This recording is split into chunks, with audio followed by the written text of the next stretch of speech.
एक कहानी ऐसी भी। ये कहानी है नाच न जाने आंगन टेढ़ा। एक राजा था। वो बड़ा कला प्रेमी था। उसके राज्य में कई कलाकार थे जो समय समय पर राजा के सामने अपनी अपनी कला का प्रदर्शन करते थे। राजा उन्हें इनाम और सम्मानित करता था। राजा कई प्रतियोगिताओं का आयोजन भी करवाता था।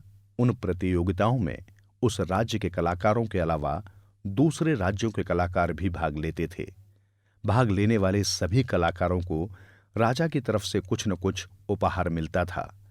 जो कलाकार किसी प्रतियोगिता में प्रथम स्थान प्राप्त करता था उसे भारी इनाम दिया जाता था। एक बार राजा ने अपने राज्य में एक नृत्य प्रतियोगिता का आयोजन किया। इस प्रतियोगिता में भाग लेने के लिए दूर दूर के राज्यों से कलाकार आने लगे।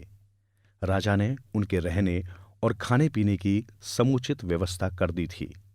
इन कलाकारों में मालती नाम की एक नर्तकी भी थी जो एक सुदूर राज्य से आई थी।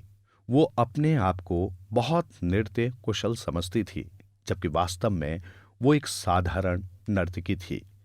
उसको भी अन्य राज्यों से आई हुई नर्तकियों के साथ ठहरा दिया गया।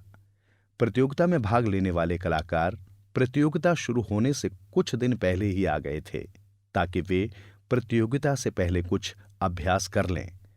राजा ने उनके लिए वहां उचित प्रबंध करवा रखा था। मालती ने जब कुछ नर्तकियों को अभ्यास करते देखा तो उसके छक्के छूट गए। वो तो अपने आप को बहुत नृत्य प्रवीण समझती थी, लेकिन जब उसने दूसरी नर्तकियों के नृत्य देखे तो उसे महसूस हुआ कि वो तो उनके सामने कुछ भी नहीं है। उसने मन ही मन सोचा, इन सब के सामने मेरा नृत्य जरूर फीका लगेगा, इसलिए मुझे इस प्रतियोगिता में भाग लेने से बचने के लिए कुछ न कुछ बहाना ढूंढना होगा ताकि मैं बेइज्जती से बच सकूं। निश्चित समय पर प्रतियोगिता शुरू हुई। राजा के महल के सामने एक बड़ा आंगन था। वहीं सारी नर्तकियां इकट्ठी हो गईं। नृत्य देखने के लिए राजा एक तरफ ऊंचे सिंहासन पर बैठा था। रानियां महल के झरोकों में बैठी थी। एक एक करके नर्तकियां आने लगी और अपनी नृत्य कला का प्रदर्शन करने लगी। दर्शक उनकी कला देखकर वाह वाह कर रहे थे। फिर मालती की बारी आई। जब उससे नृत्य करने के लिए कहा गया तो उसने तपाक से कहा, मैं यहां नहीं नाच सकती क्योंकि आंगन टेढ़ा है। लोगों ने कहा, लेकिन इसी आंगन में दूसरी नर्तकियां तो खूब नाच रही हैं। मालती ने मुंह बनाकर कहा, नाचती होंगी, लेकिन मैं नहीं नाच सकती क्योंकि मुझे तो ये आंगन टेढ़ा लगता है। यहां नाचकर मुझे अपने पैर नहीं तुड़वाने।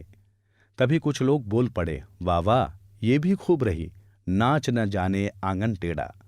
खुद को तो नाचना आता नहीं और कहती है आंगन टेढ़ा है। अपनी कमजोरी का दोष बेचारे उस आंगन पर मढ़ रही है जो बिल्कुल सीधा है। उनकी बात सुनकर सब लोग हंस पड़े। बस तभी से ये कहावत चल पड़ी, जब कोई अपनी कमजोरी का दोष किसी और चीज या व्यक्ति पर डालता है तो ये कहा जाता है, नाच न जाने आंगन टेढ़ा।